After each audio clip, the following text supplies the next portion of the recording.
as you become a more intermediate or advanced exerciser, that's when your progress begins to slow down. And in order to continue to make significant progress as an intermediate or an advanced exerciser, it's a really good idea to focus your training on one or a couple of specific adaptations at a time in order to make gains and make a dramatic difference in your strength levels.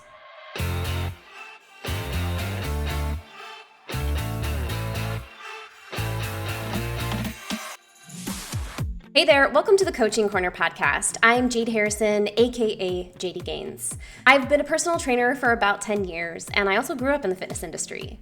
So I've created this podcast to share some of the tips, tricks, and wisdom that I share with my own personal training clients. In today's episode, we're going to be talking about how to get strong and how to think about planning your workouts according to block periodization. I'm going to give recommendations for how much weight you should use, how many reps to do in each set, and how long to rest between your sets in each different type of block. If you're interested in working with me as your one-on-one online coach, check out my website. I am accepting new clients to my body sculpt and at-home training programs. You can find information for those on my website, jdgains.com. That's JAYDIGAINS.com. And without further ado, let's get into the episode.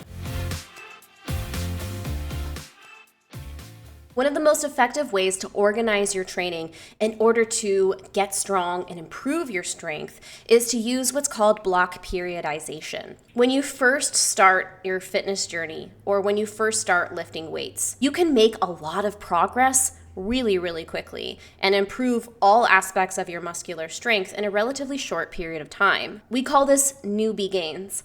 And you can experience newbie gains for anywhere from the first 6 months to the first 2 years of your training. When you are in the newbie gains phase, you're often able to do more reps, add more weight, get faster, and improve your technique really quickly and see huge jumps in progress. But as you become a more intermediate or advanced exerciser, that's when your progress begins to slow down. And in order to continue to make significant progress as an intermediate or an advanced exerciser, it's a really good idea to focus your training on one or a couple of specific adaptations at a time in order to make gains and make a dramatic difference in your strength levels. So there are 4 main aspects of your muscular fitness, and strength is one of them. Strength is technically defined as the ability of your muscles to generate force. And this is usually measured in terms of how much weight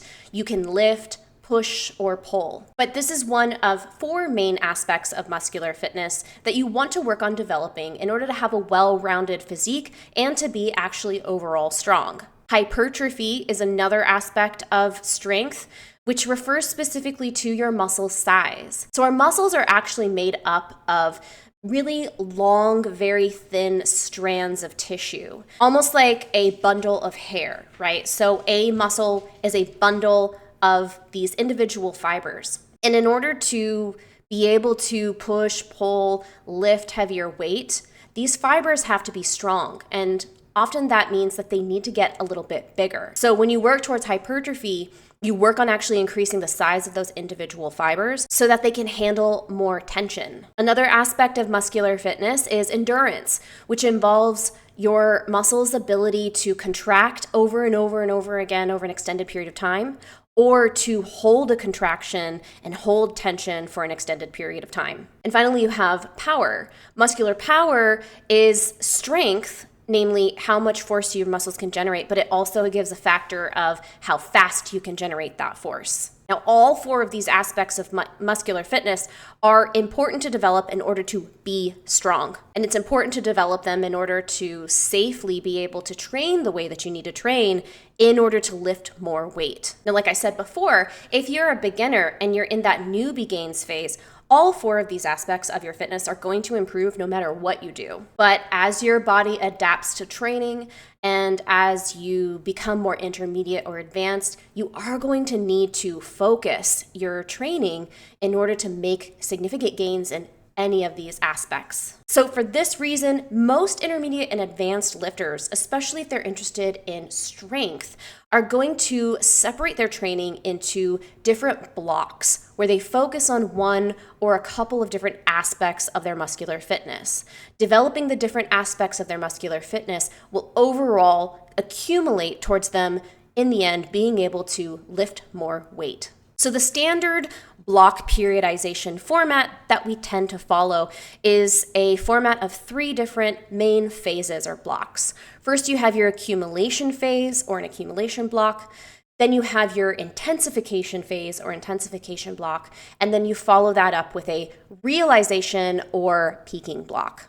The accumulation phase is all about accumulating the skills, the muscle mass, the technique, the mobility that's necessary as a foundation for moving big weight. During the intensification block, then you start to acclimate your body to lifting progressively heavier and heavier weights, while also continuing to condition your body with hypertrophy, endurance, mobility. And then finally, in the peaking or realization block, that's when you bring the overall volume of your training down to focus exclusively on moving big weight. At the end of a peaking block, people will often retest their maxes, either their 1 rep maxes, or they'll do a 3 rep max or 5 rep max and then use that number as an estimation of their 1 rep max. For each of these different phases, you're going to use a percentage of whatever your previous max is, whatever your previous 1 rep max is, and you're going to use that as a baseline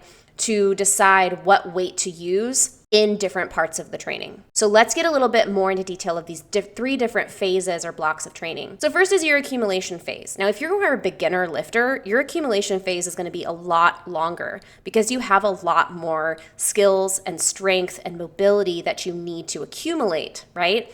But if you are more intermediate or advanced, your accumulation block might last somewhere between 3 and 6 weeks, or it may be even longer if you have something specific that you're trying to develop. During the accumulation phase, volume is the name of the game when it comes to your big lifts. And by big lifts, I mean your squat, bench, deadlift, overhead press, and other compound movements. So in terms of volume, we're going to be working with is about 60% to 75% of your previous 1 rep max or your estimated 1 rep max. You're usually going to be working with higher reps in each of your sets, so somewhere between 6 and 12 reps. I also have seen plenty of programs that do as many as 20 reps per set, depending on what adaptation the program is specifically trying to get you to develop. Higher reps means more time under tension for your muscles, which is going to lead a lot more buildup to lactic acid in the muscles and burning sensation, which is all great for developing hypertrophy.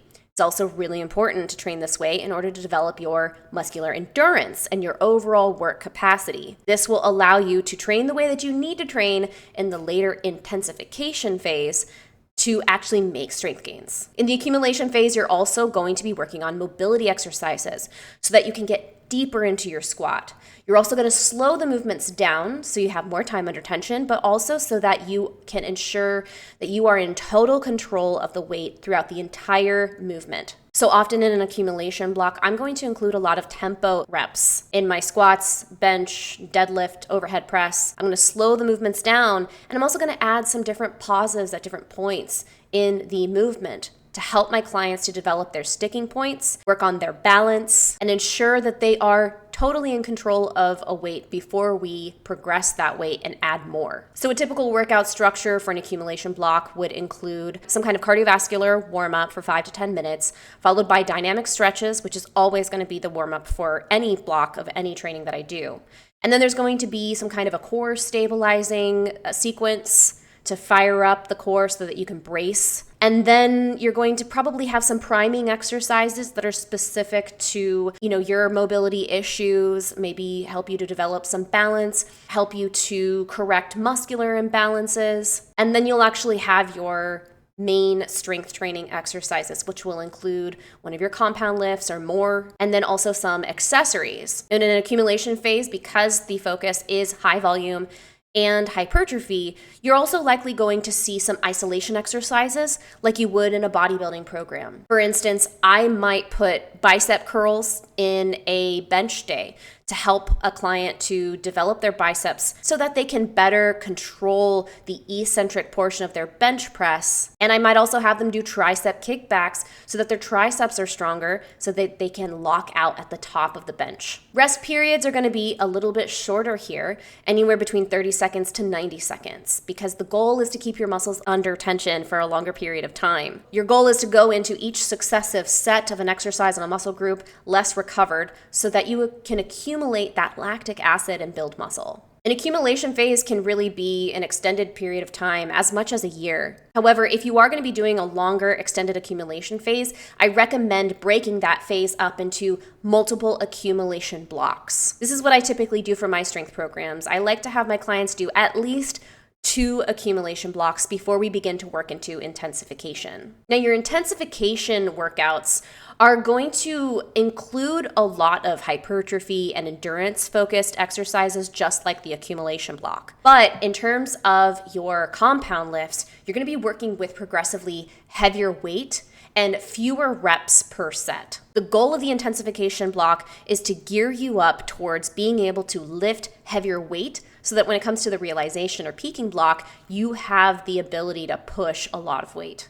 So for this, you're going to be working for between 75 and 90% of your previous 1 rep max. The reps per set are going to be about 3 to 6 reps, and you're usually going to be doing a moderate to high number of sets, like 3 to 4. Rest period's going to be a little bit longer for your compound lifts here, in order to give your muscles the time to recuperate, rebuild ATP, so that you can push as many reps as you can in each successive set at a higher rate. Outside of the compound lifts, you're probably still going to be doing a lot of mobility work or hypertrophy work for other exercises. You still might be developing different muscle groups that are lagging behind. And you still probably include conditioning exercises that push your cardiovascular and muscular endurance. So this phase can last anywhere between 4 and 6 weeks, but usually I'm not going to have my clients do this kind of a phase for very long. It is a lot of wear and tear on the body to be in an intensification block, so I typically don't have my clients in it for more than 4 to 6 weeks at a time. I'm also going to likely have them do a deload either before or after their intensification block. This allows the body the time to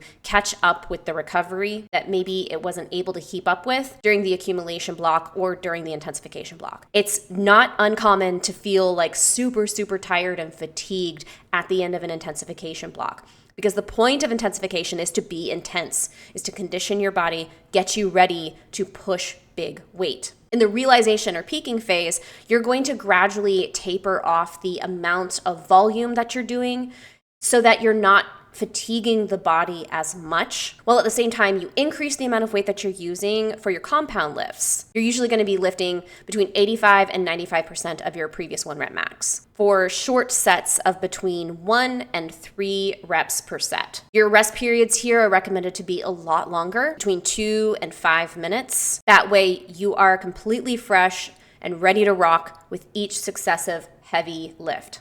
The goal and focus of this realization or peaking block is to put all of the stuff that you've accumulated, all of the muscle, all of the hypertrophy, all of the skills, the mobility, all of that to work, and training your muscles to work at the same time in the right order, firing up to push as much force as possible, while also keeping good technique and keeping your body in alignment. Now, the realization or peaking phase really should be the shortest. I don't like to have my clients in this kind of a phase for longer than 3 to 4 weeks, because after a certain amount of time, without the stimulus of higher volume training, you can start to lose muscle, and therefore you'll start to see a dip in your strength. So a really successful peaking block is about hitting a sweet spot where you are still able to push a maximum amount of force while not overly fatiguing your body. But in order to continue to keep muscle and build muscle, you do have to fatigue the body. So that's why most of the time lifters are in an accumulation or an intensification block, because it's the actual stimulus of fatiguing the muscles that makes you get stronger over time. So it's not just about always lifting heavier and heavier and heavier weights. Most of the time, experienced lifters will be trying to build more muscle, trying to develop their overall control and mobility, increase their range of motion, and give their muscles the stimulus that they need to grow That way they can actually eventually put more weight on the bar during a later peaking phase. Now, you don't necessarily even have to do a peaking block. You can just go right into a deload and then start back over with accumulation. The peaking block is kind of optional, and it's usually there to help gear you up towards testing your 1-rep maxes, or if you plan on competing, like in a powerlifting competition, a peaking block can be helpful to prepare you for that. But a lot of people who don't compete will kind of just alternate between accumulation and intensification blocks. Or they might just do an extended period of time where they just do multiple accumulation blocks successively. But if you are trying to test your maxes or increase your maxes, this is a great format to follow to build skills, build the muscle, and prepare your body for pushing or pulling more weight. Now, keep in mind that some intermediate and advanced programs are going to use the block periodization in a kind of different philosophy. For example, a Juggernaut training systems based program that my coach wrote for me actually separated out my training into month-long waves that included a week-long accumulation block, a week-long intensification block, and a week-long peaking block, followed by a week-long deload. And then we just restarted with the next wave that way.